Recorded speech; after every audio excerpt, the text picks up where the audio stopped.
Yeah. Hello, everybody. I'm happy to be here with you in this second class. In the previous class, I had talked about the characteristic function derivation. I will begin by making a brief summary of what we have already seen, and then we go to our main topic of this class, which is the entropy derivation of the Schrödinger equation. So in the previous class, we were trying to find a sound, or at least the beginning of a sound interpretation. And to do that, we have assumed the job, let us say, to derive the Schrödinger equation based on a small number of axioms, such that we will be able to control, this is our main objective, we will be able to control the reference of our interpretation. It is important, in fact, it is nice to stress this word here, because this word has to do exactly with the semantic realm of the interpretation of the quantum mechanics. Okay, so this is our main objective, and in the first class we have pursued this objective by adopting the following strategy. We have stated the axioms. We have stated two axioms. I won't write them here. I will just say that the first one, I can write the equation, it's easier. Is related to the integrated Liouville equation. Okay, I will call it Liouville equation. And the second axiom was the definition, the usual definition of the characteristic function in terms of the integral of the probability density function on point phase space. And in fact, assuming that among all possible expressions for this z, we will assume the following ansatz.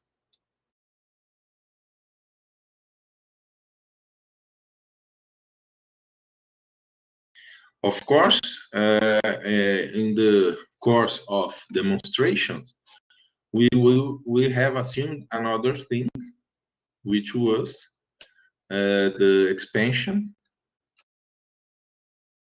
of this product, and thus of this function, up to second order. With these two axioms, and only these two axioms, and this assumption, this is, for instance, for the time being, an assumption, what we derived was the Schrödinger equation, the usual Schrödinger equation.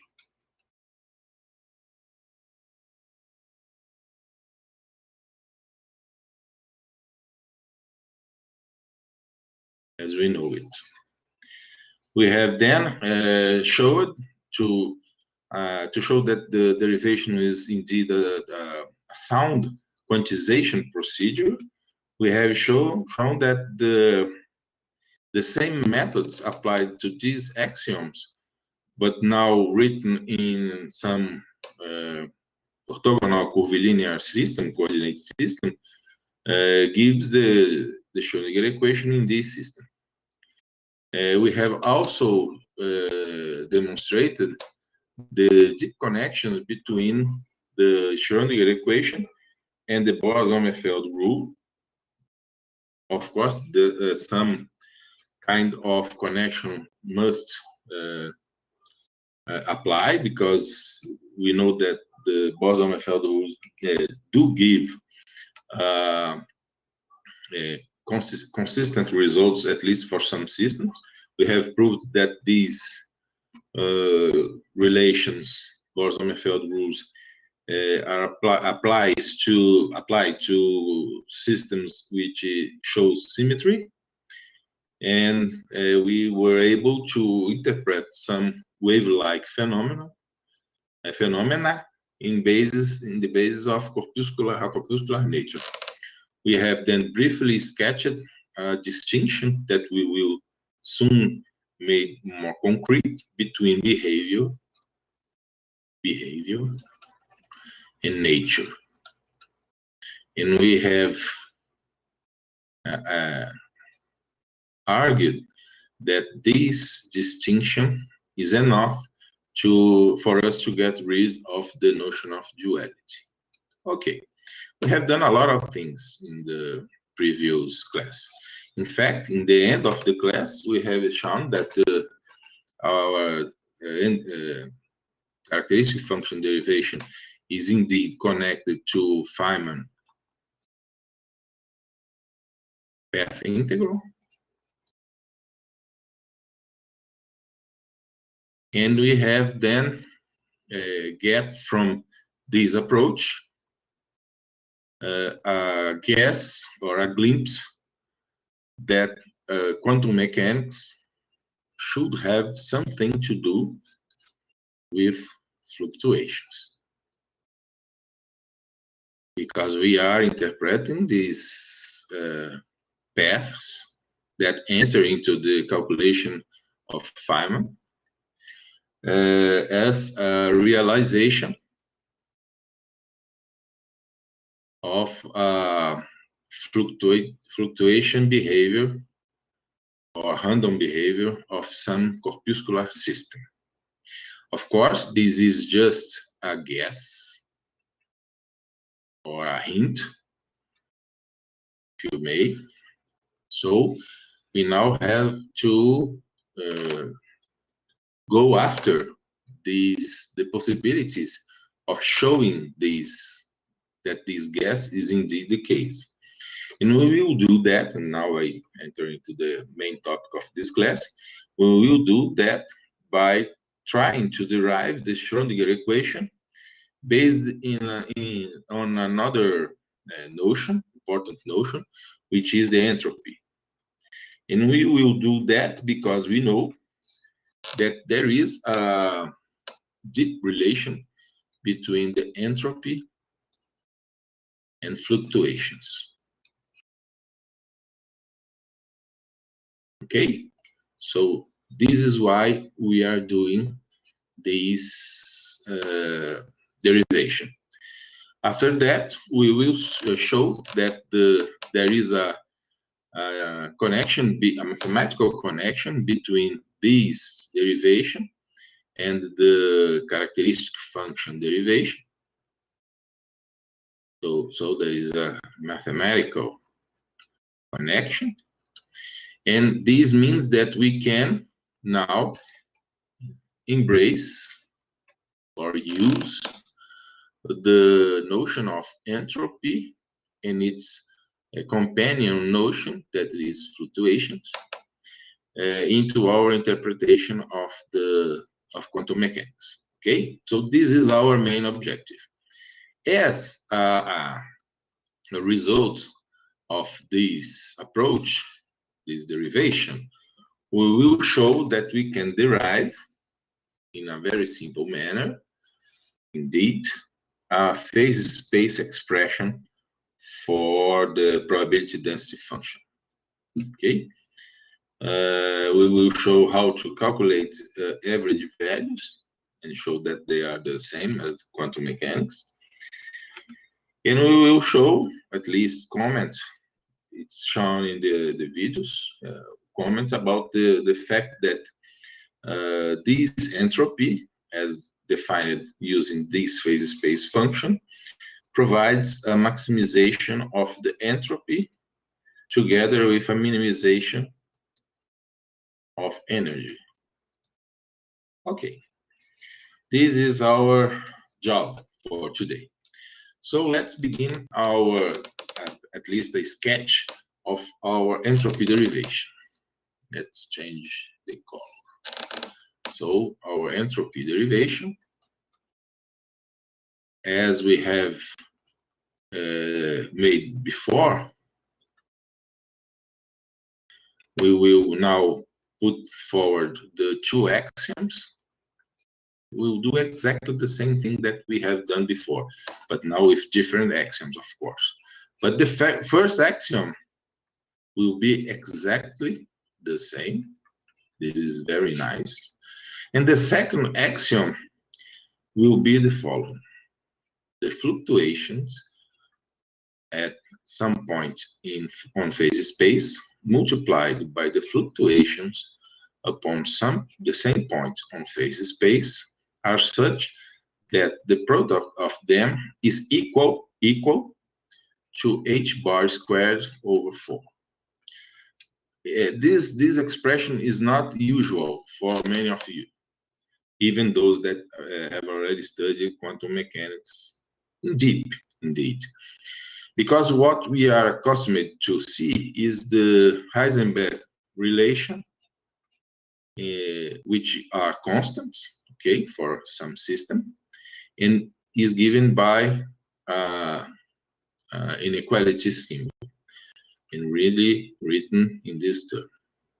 What we will show that this expression here is more general than this one, and in fact, when we calculate this expression using the equations that we will obtain, we get just this equation here, okay? So don't feel uncomfortable with this one. I will soon interpret this relation here. Okay, let's begin. We does have this first axiom. I can use it to write my first equation, which is indeed the first equation, of course, of the previous derivation, since the axiom is the same. Again, one dimension only makes no difference for more dimensions. And we now use the fact that we may integrate this equation with respect to P, the momentum. We do that integration. I will simplify notation here just to avoid writing too much.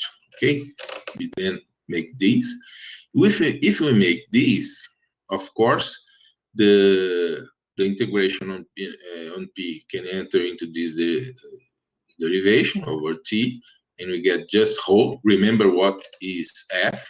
F is the joint phase space probability density function.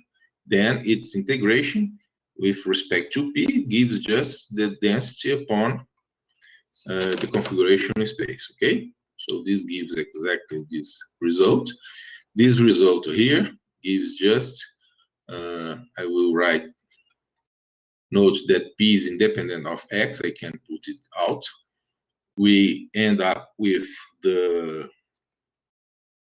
this average with respect to P, and I have already shown to you that such an average must be written as this result here.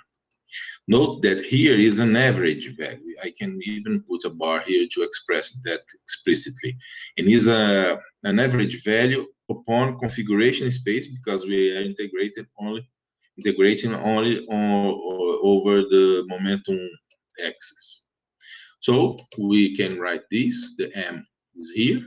We get just P, average, over M, multiplied by rho, which is equal to 0. This term gives 0 because this it can be out of the integral, and this is just a divergence term. And the probability density function, if it is a probability density function, it goes to 0 in minus and plus infinity. So we get very quickly this first equation. And in fact, this first equation is just the continuity equation.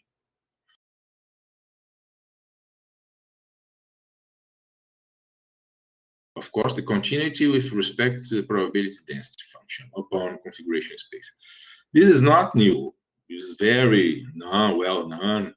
I'm doing nothing very different here. In fact, you can find such derivation in any book about statistical mechanics, non-equilibrium statistical mechanics mainly. Okay, we may now do a second calculation, which is multiply by P the Liouville equation, and then integrate it in terms of P to get another equation. Now, a little more involved equation in terms of P bar xt. And now another element, which is just P squared f x p t dp, which comes from this term here. In fact, it's easy to see. Let's do that explicitly. Let's write here above the P, below this. Let's show this explicitly. Of course, again, I am multiplying P here, so when I integrate, I have just d with respect to time, P bar xt whole xt plus 1 over m d dx, and take out of the integral. I'm doing more mathematics that I would like to do, but okay. F x p dp, and finally dv dx, which can be taken out of the integral because we are assuming that v does not depend on velocity. And now we have p df dp with respect to p equal to 0. This term here, which is this one, is the second moment, statistical moment, with respect to momentum. Okay? So we can rewrite this last equation. I will try to write it here. D with respect to time, P bar xt, O xt, plus 1 over m, d m2 with respect to x, minus dv dx. I can do integration by parts here. I can assume this as my dv, and this one as my u, and then what I will get is f, but f on the infinity, so I may change the symbol here, and just get f, which is the integral of the f. Okay, if the sign changed because the integration by parts. So this is the equation that we get at this point. And if I didn't have the second axiom, I will be stuck in this result. So I will try to relate this result with the axiom that we have for, and assume that it's sufficient to derive the Schrödinger equation using this approach. Note that for the time being, the entropy have not appeared, and it will appear, in fact, in the next steps. And I do that. Okay, you know that I have written that m2, the second statistical moment with respect to momentum, is just p squared f x p t dp. So I can define a fluctuation term. Look, the term, the name of the term, a fluctuation term given by this, which is just the value of p squared f x p t. This is the variance. The p, the mean square displacement is the root of that, minus the integration is not necessary here, minus the mean squared, the average momentum squared. This can be written in this way.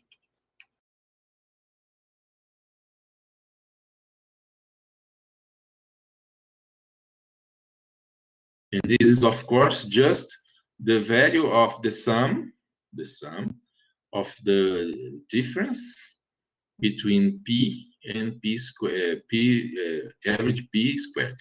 We can also rewrite this in this way, if you prefer. You can calculate this last integral and show that they are equal in the same sense that we do that in statistical theory, usual statistical theory. So what we get at the end, I will keep only this last term, which is this one. Let me put this term here.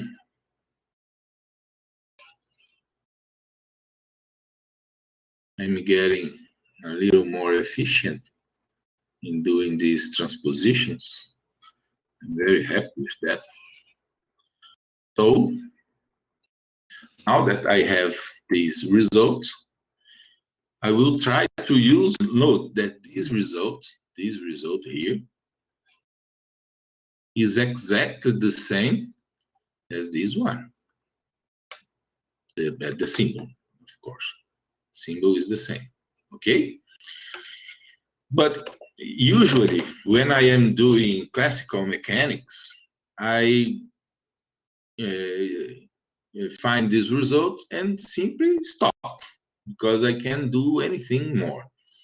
Now, I have this axiom here, and I will show that this axiom here allows us to find the expression for this term here in terms of the probability density function, or if you may, in terms of the entropy. And this is why at this point the entropy enter into our considerations. Okay, let me change again the color, a more striking color, and I will write the following. I have the probability density function.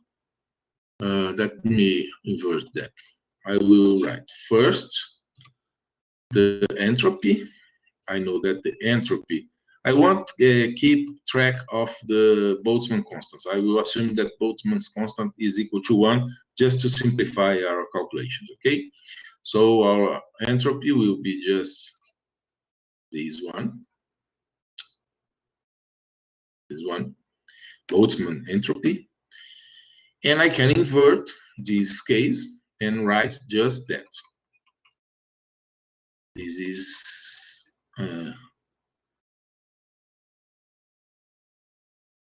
here. I am accustomed to use the Boltzmann constant, but I have to use without now. Okay, now I will, to find the fluctuations over x, I will give a small change in the position to look what happens with this probability density function. And what happens to it is just what that I get here.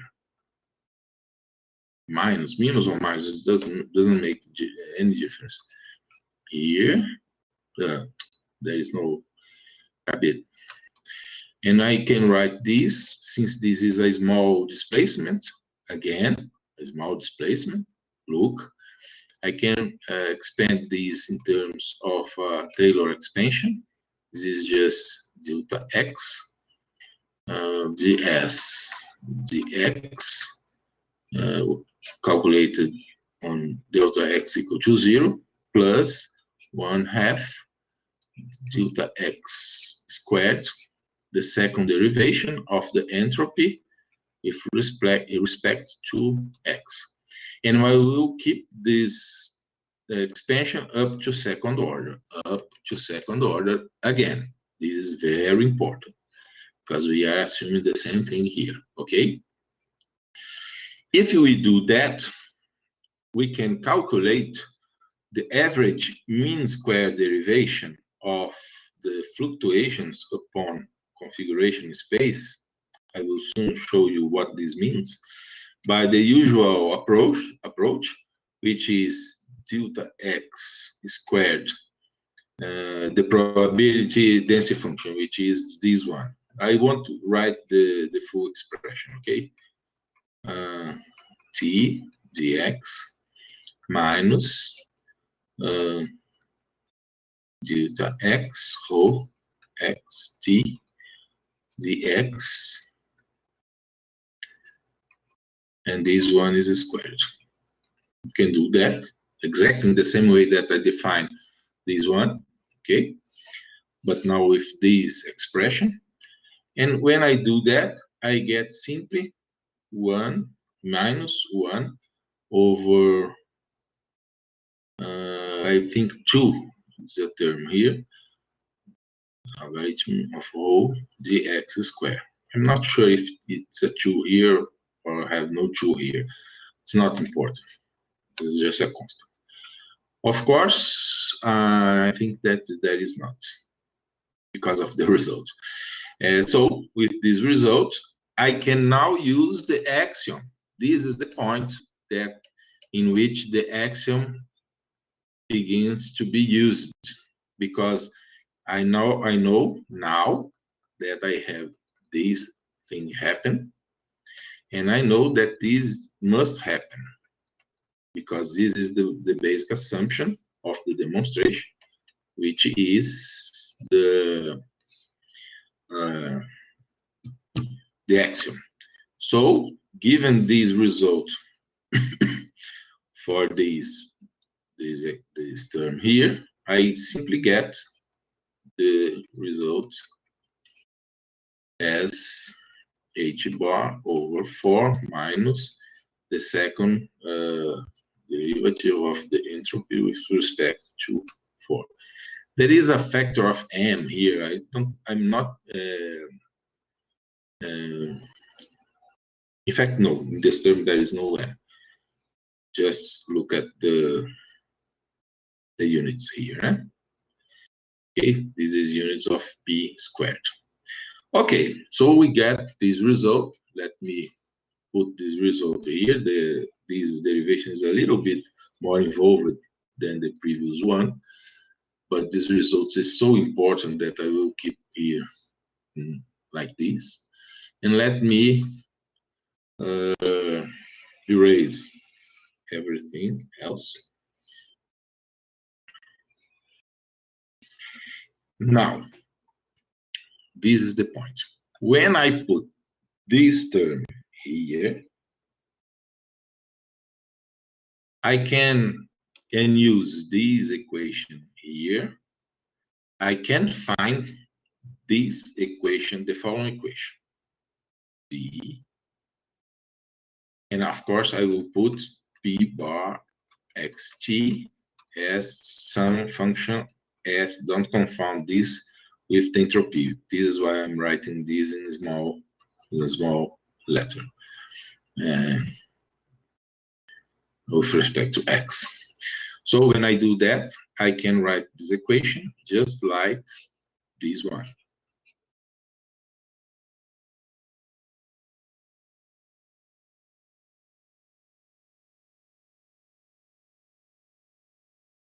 I think that I must put, okay, yes. Let me write the correct term already expressed in terms of this little small s. which is just ds dx plus vx minus h bar squared over 2m r, the second derivative of r with respect to x squared. In fact, when I do that, I get into an equation in terms of the whole, which is the variable that I'm having here, but I can express rho as r squared, okay? R squared. And when I do that, I get exactly this expression equal to 0. But we have already seen the previous derivation, we have just seen that if we have this equation here, and if we have this equation here, these two equations together just give the Schrödinger equation.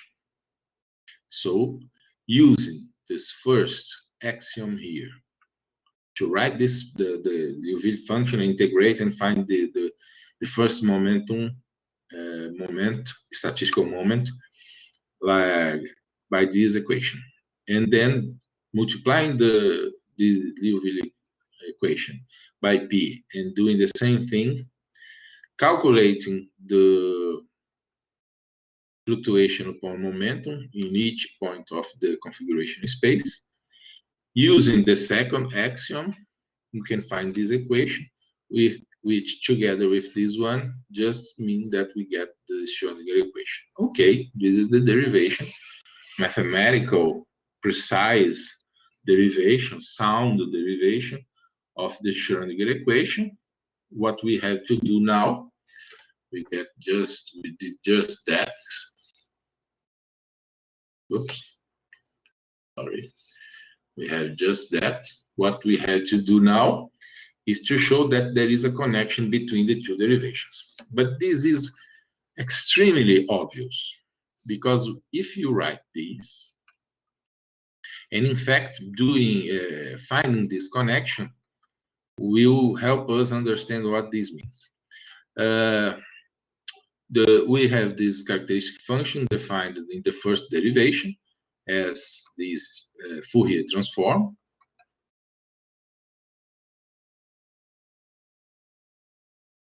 And of course, I can expand this term here, even because I am assuming this element is infinitesimal, so I can expand it to up to second order again, and I will have such a thing like this,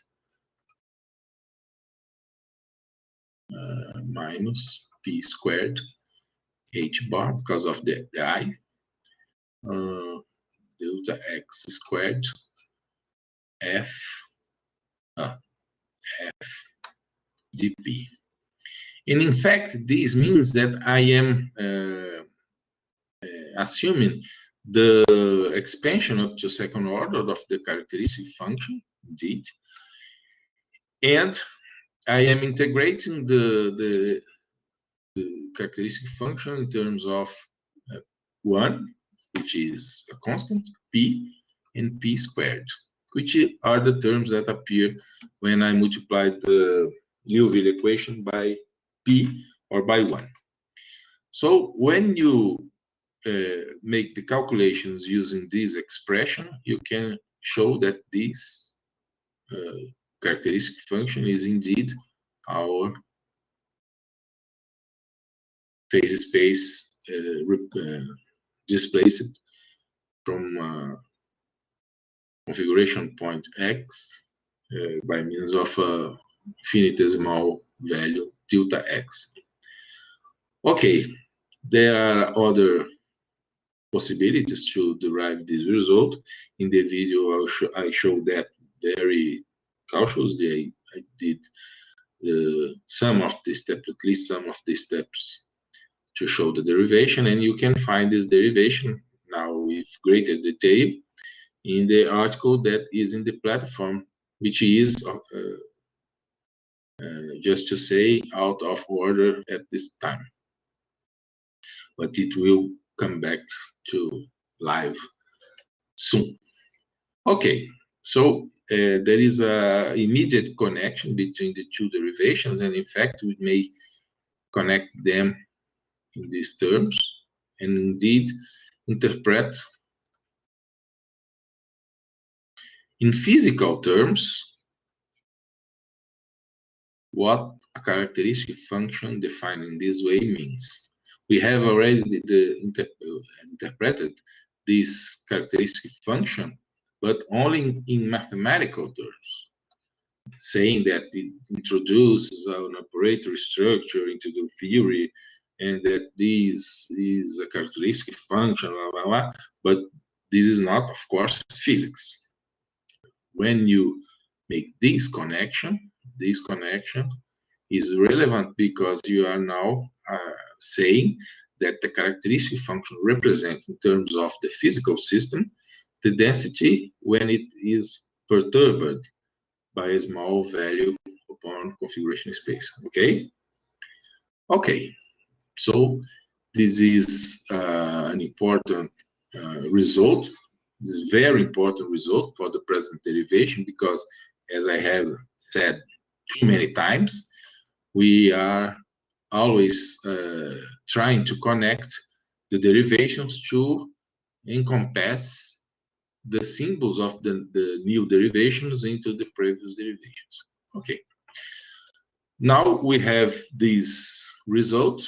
This result may seem for you strange, but this means just the following. We have phase space,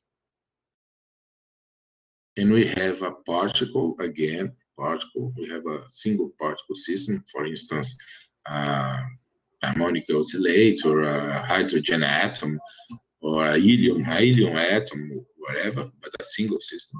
We can do that in this case. And this particle is flowing away, blah, blah, blah, filling the phase space in a way that is its blueprint. It's the blueprint of the state.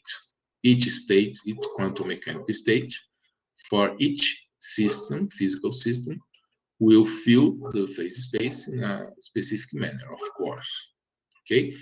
In the video, I show the example of the first excited state of the harmonic oscillator problem, in which you get things like that. Not exactly that, okay, but I can draw it better. Something like that. Okay, this is the trajectory. So it's not a break trajectory here, is a soft one. Okay, and this is when you integrate this with respect to the momentum, what you get, and this is shown in one of the videos that I make in class 4, if I'm not mistaken. You get just the usual result for the harmonic oscillator, which is this expression here. In fact, I will just show you how you can do that. Okay, so you have a particle making its flow or its trajectory upon phase space, and we can assume that we have here, let me use another color, we have here a fiber, which may be labeled by some value, fixed value of x, okay? x0, for instance, okay? And what we are saying is that over this fiber, this expression here, over this fiber, fluctuations over the position, that is, the system here fluctuates over the position in such a way that the variations in this position, the fluctuations in these positions when multiplied by the fluctuations in the momentum, are connected in such a way that they are equal. In fact, you can see this somewhat here, because look at this point. At this point, for a very different, small difference in position, you have a very high difference in momentum. While here, for a difference in the position, you have just another small difference in the momentum. And this is what you have here. If you look at the phase space portrait of the harmonic oscillator, the harmonic oscillator will behave almost in this way, but of course without this break here in the middle, and we will have something like that. Okay. Okay, this is what we are, how we are interpreting this equation. Okay. And now we can show that this equation gives when integrated with respect to x, the usual Heisenberg relation upon phase space. This is not a result of mine. This result was obtained by Katabayashi in the 60s. I don't know exactly the year, but in the 60s. I think I have Katabayashi's paper, if one wants, if I'm not mistaken. Katabayashi paper. Okay, this result was given by him.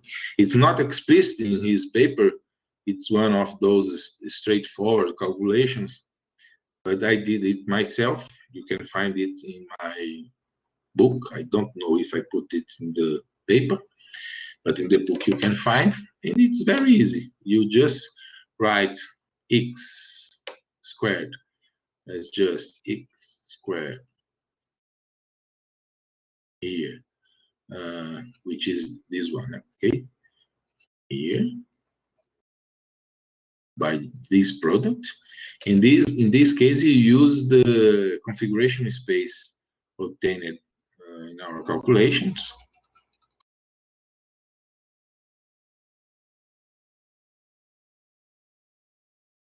And then for the product of these integrals, you use a triangular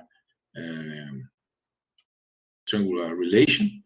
And when you use this triangular relation, of course, this is the average of x. So this is the integral given by this. And the integral given by this, of course, we are making the integral here. Okay. Integral here, only one term. And when you do that, you finally get exactly this way. If you take, of course, the square root. So Heisenberg, it's very, very easy to show that Heisenberg's relation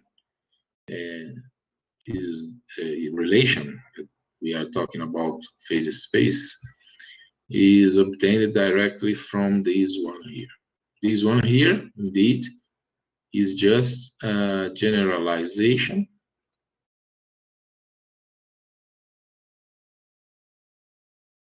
of the Heisenberg relation, okay? So what we have done here is to try to understand, at least for the moment, we will come back to this issue in the following classes, because we will want to interpret this expression, or even this, which is more general, in a more profound basis, okay? But for the moment, this is what we get. And from these, we can make some discussions that I will keep for the end of this class about the interpretation that one may advance for this. Look, that for the time being, I still have not given an exact interpretation of this expression. I have done, what I have done is just to say what it should represent upon phase space, but I haven't addressed this interpretation, the interpretation of this term, okay? I will do that in this class. But what we would like to show is that the Heisenberg relations, the usual Heisenberg relations, are just a result, a usual mathematical consequence of this one. If, note, they are the consequence of this axiom, because this axiom gives this term. It's important to say that, okay? I'm writing here. Minus equal 4 d second rule dx squared. Only because this result comes from this axiom, that this axiom can be connected to this result here. Okay? Okay. This is very important. It's very important because it gives the internal consistency of the derivation. Now, since we have made the connection between the characteristic function and the expression of the density displaced by a small amount, and we have written this whole like this expression. Let me write this one. S t plus, I will write it again, ds dx plus delta x squared over 2. Excuse me, I think I put over 8, but it's over 2. Dx here. And I will, of course, I can, since I am working in the realm of second order term, I can just write this as the way I have written the characteristic function, which is just, I have presented it in the last class, the first class, which is just r squared delta x squared over 4 r, second derivative of r, minus the first derivative of r squared multiplied by e square ds lowercase s dx with respect to dx. Okay? And these are equal because I can expand these up to second order and so get a term here in the same level of this one. This, of course, this first term, of course, is just whole of x, which is this one. And when I make these derivations, I get just this result here. Well, we can do these two connections. I can indeed write this one in the following way. Let me write this correctly. I will put with a different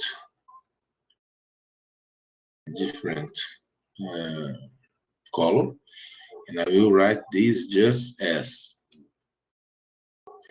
this is the P bar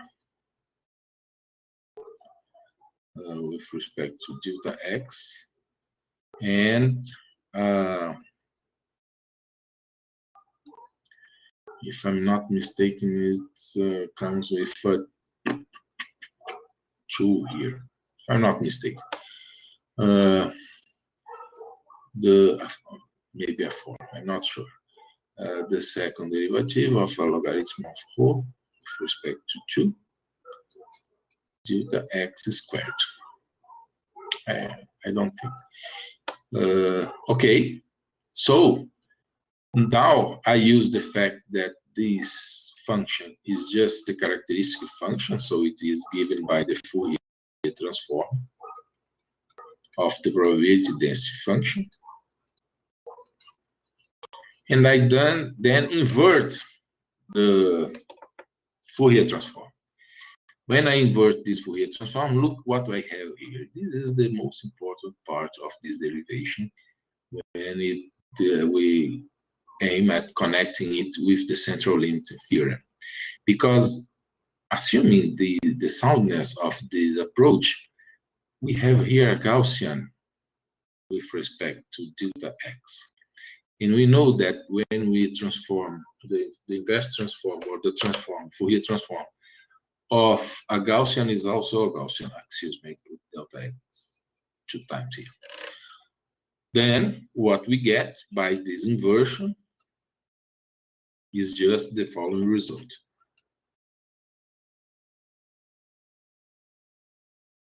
For one-dimensional term, okay? I will write just the variance in this using this symbol. This is E P minus, I can write this squared, excuse me,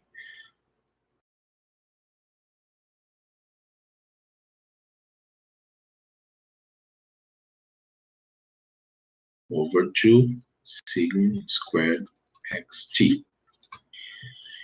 And this is indeed a very beautiful result, for me at least, because this result represents a Maxwellian function, which is just a function that appears when you are near the equilibrium of some system. You are not in the equilibrium, but you are near the equilibrium.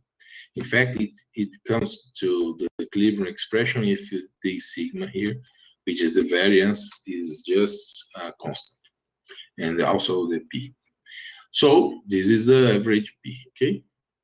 There is no square here. Okay, this is important. This is, I have said, the Maxwellian,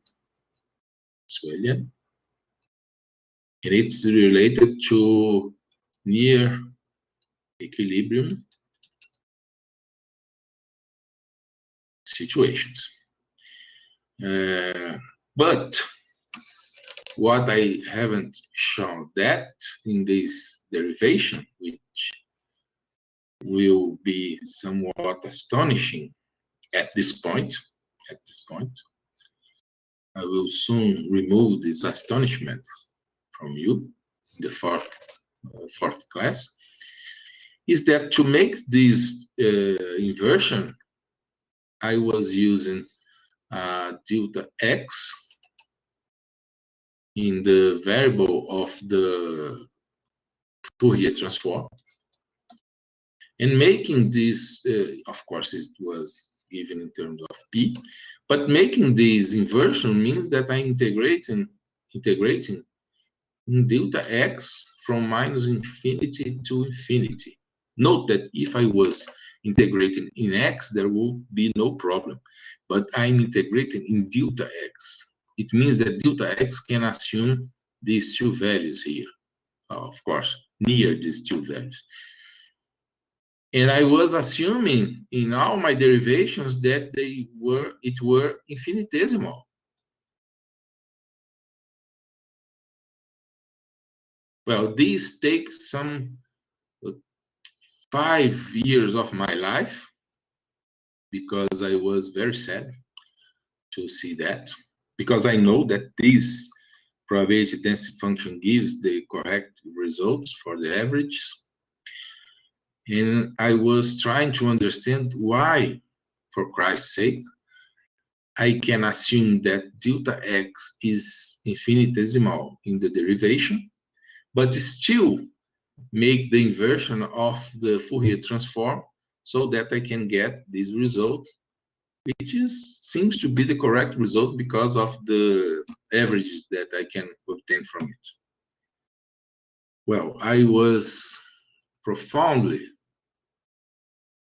embarrassed by this result, and as I said, it took some 5 years or 6 years of my life in pain, in deep pain. And finally, in 2005, I published a paper in Foundations of Physics. Foundations of Physics. I don't know dates. Despite the year, I don't know the date. And showing that if the central limit theorem, I will just give the spoiler, okay? Central limit theorem is assumed. We have both infinitesimal delta p or delta x, wherever you want, and also finite delta x. And in fact, if our system satisfies the very, very general assumptions of the central limit theorem, not always it's satisfied. We have non-Gaussian probability distribution functions, but the Gaussian class of distributions are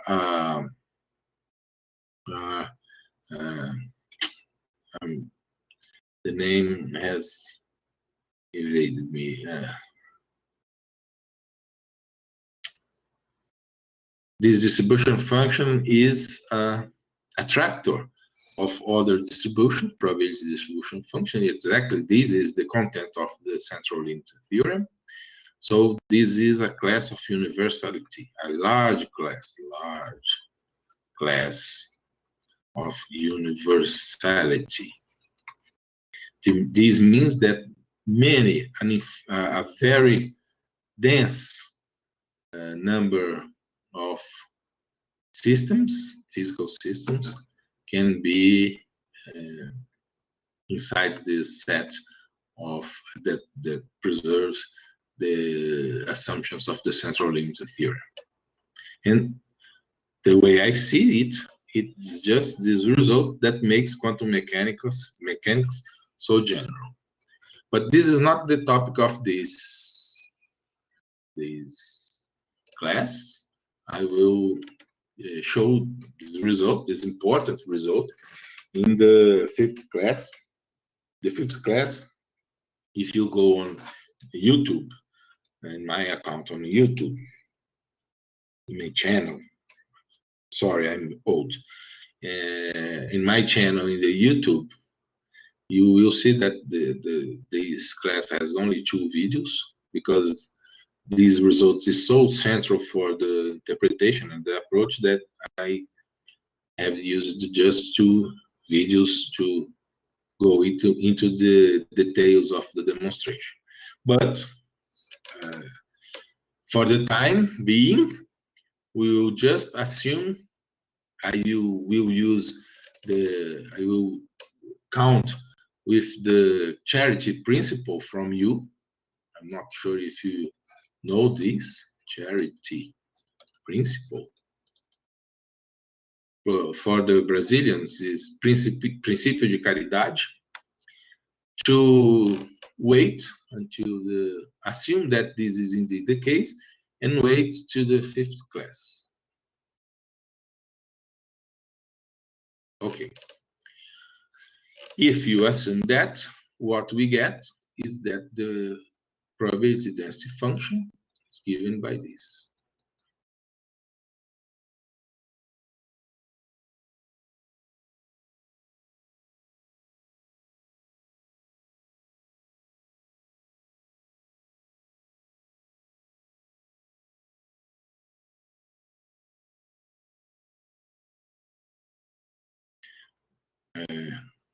and the variance is just, as I have already said,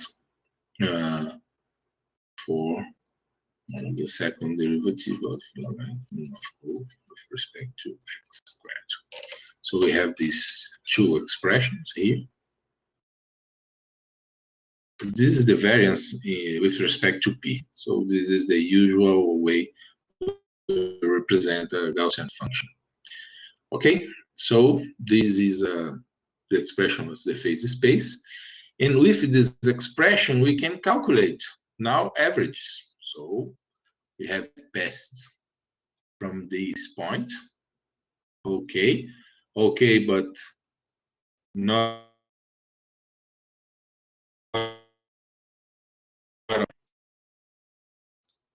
don't fool you. You must expect, but that I will indeed show that, and you must count with that. And then I can show how in this approach we can easily calculate average values. When you have this phase space probability distribution function upon configuration phase space probability density function, you may calculate any average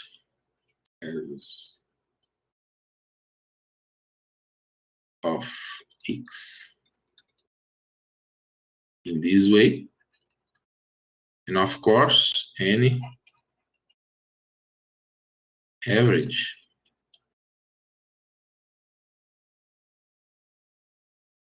of P in this way too. Okay, and you can of course calculate something like that just writing. You have not to be preoccupied with the order here, because of course we are in the usual phase space. There is no problem of order here. We are just using functions here, not operators. So we may calculate this. I do that, some calculations of this in the videos. I don't know which video, but I do that. And let us calculate just to see how to do that in concrete terms for the harmonic oscillator. It's also possible to do that for the hydrogen atom, but the calculations, of course, are much more involved and will take much time from us. But in the videos, I show also the probability density function upon phase space for the hydrogen atom. If you have the density, you can calculate the phase space probability density immediately. Okay, we now have the harmonic oscillator. The probability amplitude of the problem is just, I'm assuming h bar, m, omega, everything equal to 1. This is simplified, of course.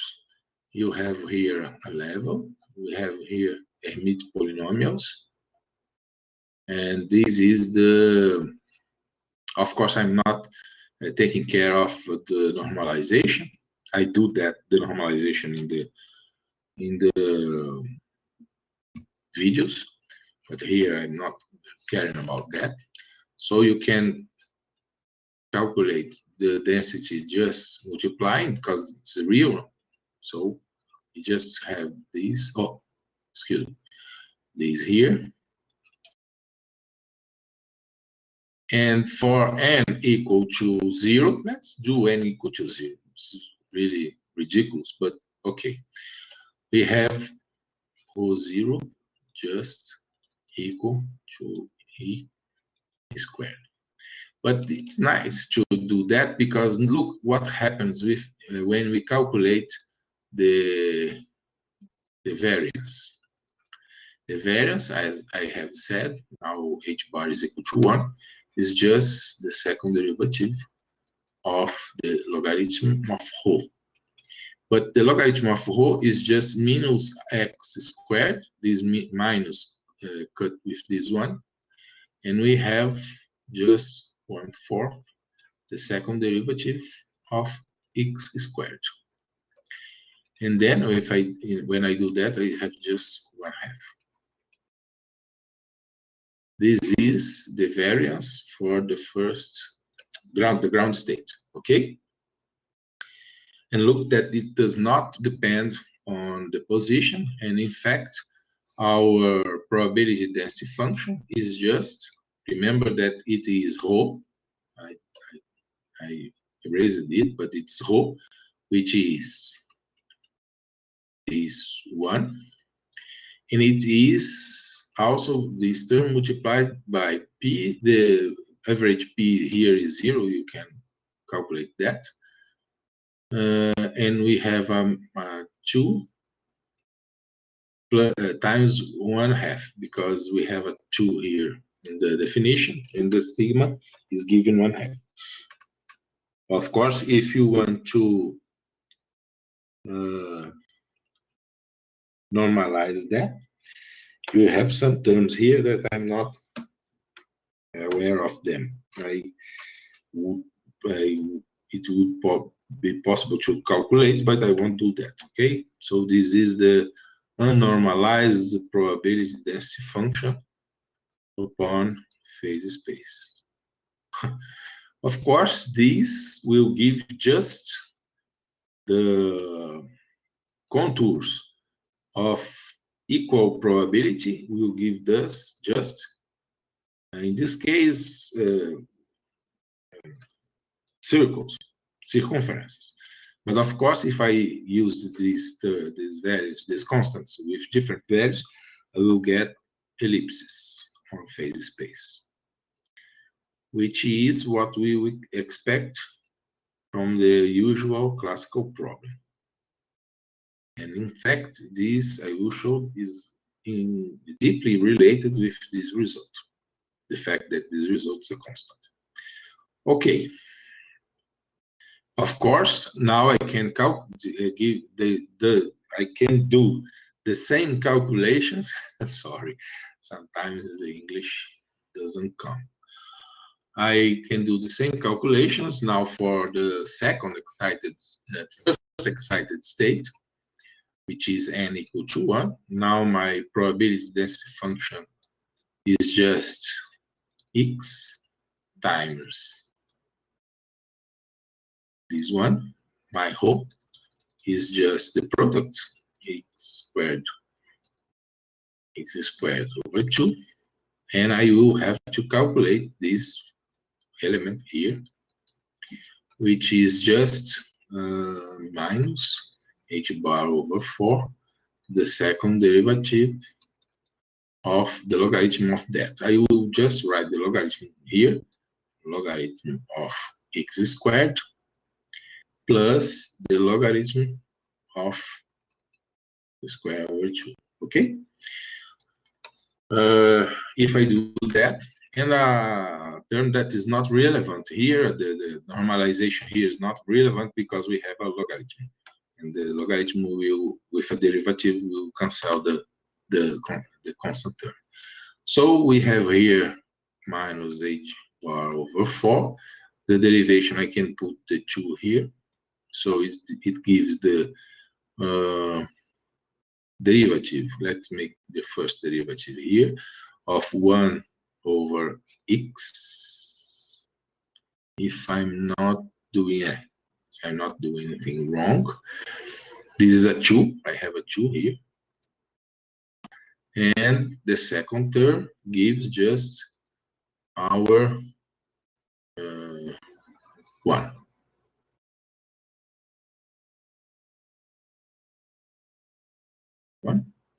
There is no 2 here. Excuse me. 2 over x squared. It has a minus here, but with this minus and this one, everything gets positive. Thanks God. Okay. And now I can simplify this result by simply writing it. H bar is equal to 1. Okay. Sorry, very sorry. And give just 1 plus x squared over x squared. This is the fluctuation behavior of our system. Look that this fluctuation behavior is on a fiber on the configuration space, on a fiber on a phase space, a fiber defined or labeled by the configuration space. Okay, let's see how this fluctuation changes these contours here. I will erase now this. Before that, let me write the probability density function for this first excited state of the harmonic oscillator. Okay, so for F1, I will have e to the x squared e minus p squared over 2 multiplied by 1 plus x squared over x squared, which is the same as x squared minus x squared ph 2 1 plus x squared, something like that. I'm not very sure about that. Okay, I think that there is a 2 here that I forget in some place. Okay, doesn't matter. Oh, we get that, which is a little bit more complicated than our first ground state. But this is not the most important element here. I will just use the expression for the sigma, the variance, and I will write it again here. The variance upon the fiber is just 1 plus x squared over x squared over 2, if I'm not mistaken. And when I try to write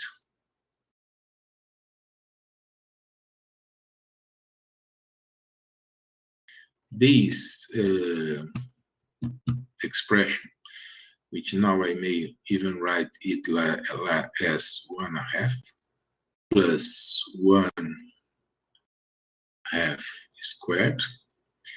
The fluctuation behavior, then I'm putting here the x, here the sigma and the x. The fluctuation behavior is just that this one. It is close to 1/2 here, and close to 1/2 here when x goes to minus infinity and plus infinity, of course. And when we get close to 0, it does that.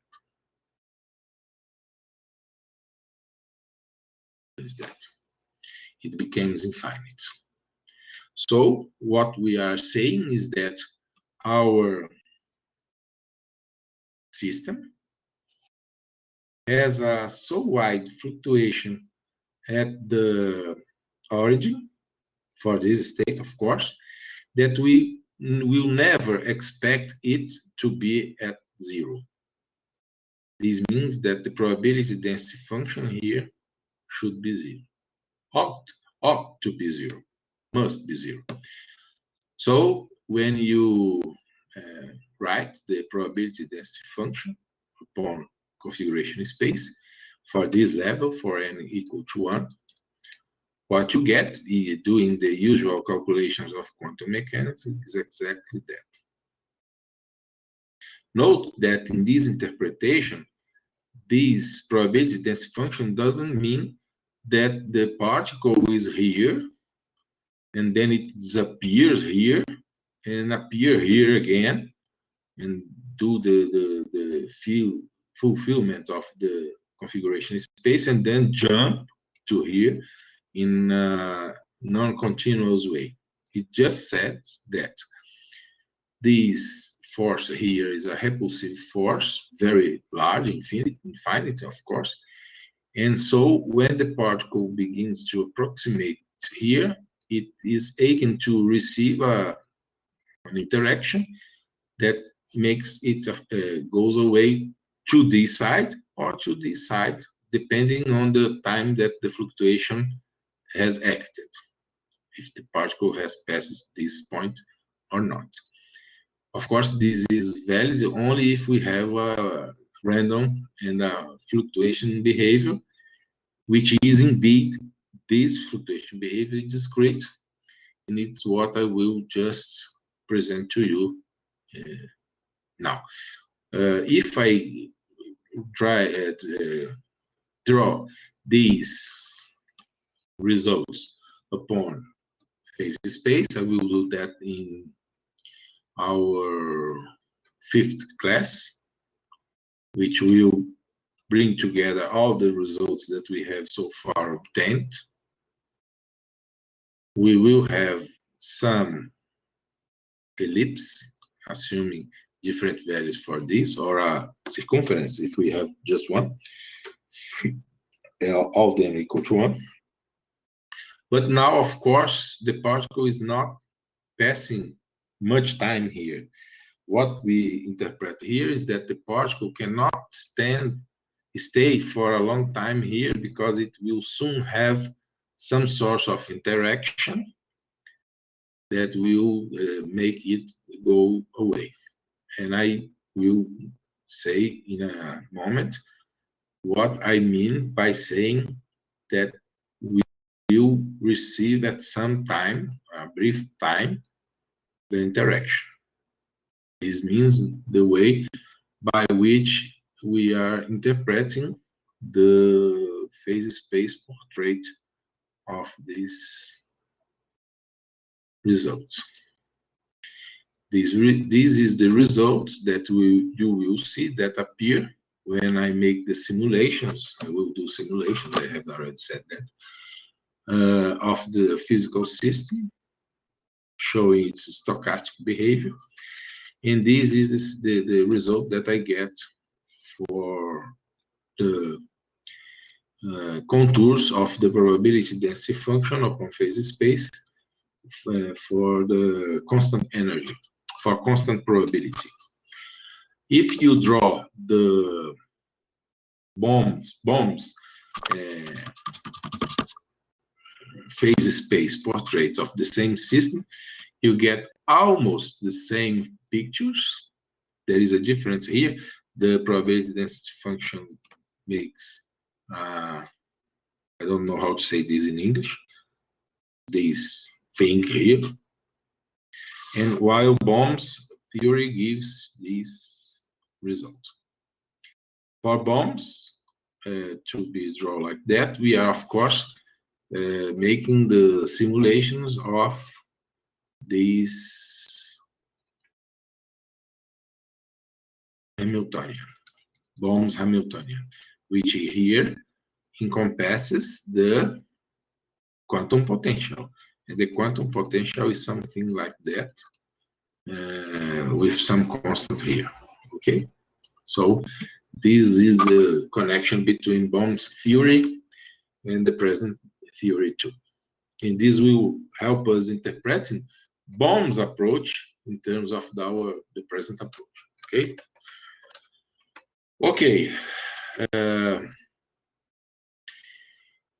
It's nice to see that, but I still have to say what I mean by the particle can pass here, but if it receives an interaction here or here, if it receives here, it will be taken to this region. If it receives here, it will receive be taken to this point here. What does that mean? Then we may assume the following picture. For now, again, I will soon get back to that, because I will show you that this is exactly how the fluctuations appear in this approach. And we are assuming the following situation. We have here, I will, of course, make a picture of that. I'm not saying that there is something like that, but this is our picture of a harmonic oscillator. But in our case, what plays the role of the spring, of course we don't have spring, is the field. Generally, the electromagnetic field. Let's assume that we have an electromagnetic field. Because quantum mechanics is generally speaking about electromagnetic field. It may be any other thing. Okay, so this may be an electron and what else. But the fact is that we are assuming that this system is random. Now we can talk about fluctuation, remember that. But where do these fluctuations come from? If we have an electromagnetic field, of course, all of you are assuming these as waves, but we are in a corpuscular ontology. And this ontology says that fields are also corpuscular. Because we can explain the wave-like experiments by means of corpuscles. And these corpuscles can be particles, can be electrons, or of course photons. And what happens here is the following. If we have an electromagnetic interaction here, this is the source of the electromagnetic radiation, which is abstracted in the problem of the harmonic oscillator, but we have a source, of course. And if we have an electromagnetic force among these elements, of course, we are sending virtual photons. But we are not only sending virtual photons to the electron, but the electron is also sending virtual photons to the center of force, okay? But this situation shows that we may portray our system as two systems together, a subsystem built related to the electromagnetic field, which are the photons, which is consistent by the photons, and another subsystem related to the particles, the material particles, let's say that, okay, which are the electrons. Here the photons, here the electrons, okay? So what happens here? When you have your system divided by two subsystems in this way, when the photons are sent, these are virtual photons. When these virtual photons are sent by the particle subsystem, there is an increase in the energy of the electromagnetic subsystem. Of course, because now you have in the space more photons than you have before. When the particle subsystem, so we have this thing, the energy of the electromagnetic subsystems increase, and the energy of the particle subsystem decrease. But of course, these photons are absorbed, and when they are absorbed, the photons disappear from the space, and the energy of our corpuscular material system increase, and the energy of photon or electromagnetic subsystem decrease. This is the origin of the fluctuations. This is the origin of the fluctuations. If you assume that there is a large and extremely large number of photons doing this exchange here, you will see that we expect a very strong fluctuative function, E, the energy. Okay, these can be connected with this situation here by saying that in these states, the exchange of photons, of course, occurs during all the time, but when the particle subsystem approaches zero, photons of a very large energy are exchanged between them. And of course, the exchange of photons is discrete. Photons are discrete particles. If they are particles, they are discrete. And so these photons that are exchanged here can be exchanged on this side or this side and take the particle to any one of the sides of the system. What we can guarantee, this is random, of course, and then we cannot guarantee to which side it goes. But what we can guarantee is that doesn't matter to which side it will be taken to, but of course, in the course of time, the particle will fill for a very small time the regions close to zero. And this is what we show here as the variance close to zero, and what appears here, because what this gap means is just the fact that the particle is very hardly found here in this region of large energy. And in fact, we can connect this term with a local temperature, and we can say that if you look at this problem as a thermodynamical problem, this is a hot, very hot region, while these are lower temperature situations. Okay? So this is the way we interpret this. I did a lot of mathematics, sorry, but I can't escape this because our approach is assuming that the soundness of the interpretation means that we have a connection, a close connection between the syntactic apparatus and the semantic apparatus. So I always have to make this connection between the two. This is what I mean by taking control of the symbol of the theory. So it's unavoidable for us. Okay, so we have done that, and the last result would be to show, this is done in the video, to show that this probability density function is indeed the result of the maximization of the following entropy function.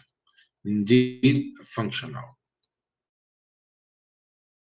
This is an f over phase space, okay? Logarithm of f xp dx dp. That is the average of these. We know that what we put here is we are taking the average of this one. So this is usually defined in the literature. I'm becoming tired. Okay, let's avoid to write this. But the fact is that this is a functional, and if we impose, these are constraints. If we impose that we want the maximum value of this functional of f with respect to f in such a way, maximization here. Well, of course, it would be minimization, but it's maximization. If we impose this, which means maximization, and also the constraint that rho would be just the integral of x p over x dp, and that if I want to calculate the kinetic energy of the system, This kinetic energy calculated over P, the average, would give just the usual way by which I calculate the kinetic energy on quantum mechanics. I can write this as this way. And this is the so-called Weizsäcker term,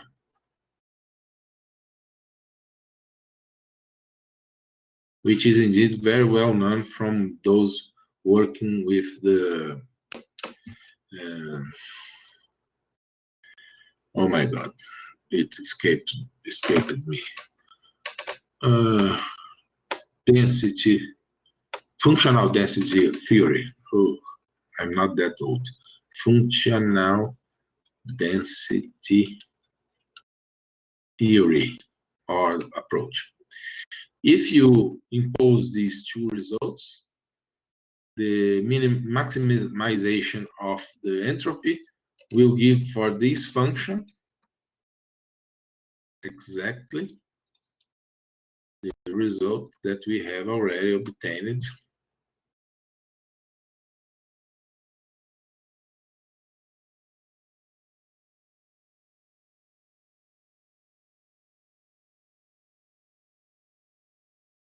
here.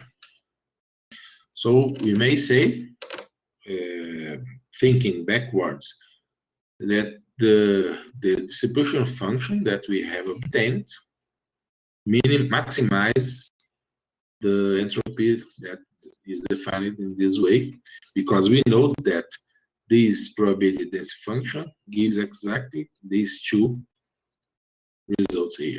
Okay? So the probability density function that we have obtained, the phase space probability density function that we have obtained, has two major properties, which we will just state here without going further. It has these properties have a large number of consequences that I can pursue here in this class and in this probably in this course. But there is two properties that FP has. It is positive definite,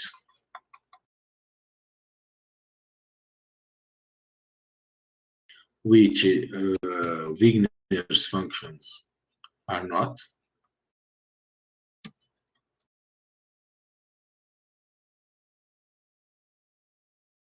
And it is also gives also the maximization of entropy.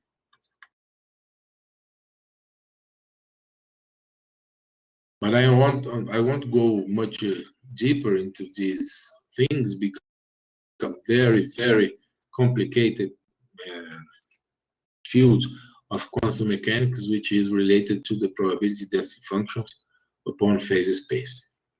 I do have this discussed in my book, but it's not part of our present course. Okay? Okay. With this, I end my exposition. I did that exactly in the same time interval of the previous one. And now, if you have questions, I can answer to them. If you don't have questions, as yesterday, we can simply end our class now. So I am open to answer any questions that you may have. I'm seeing here that we, again, have no questions.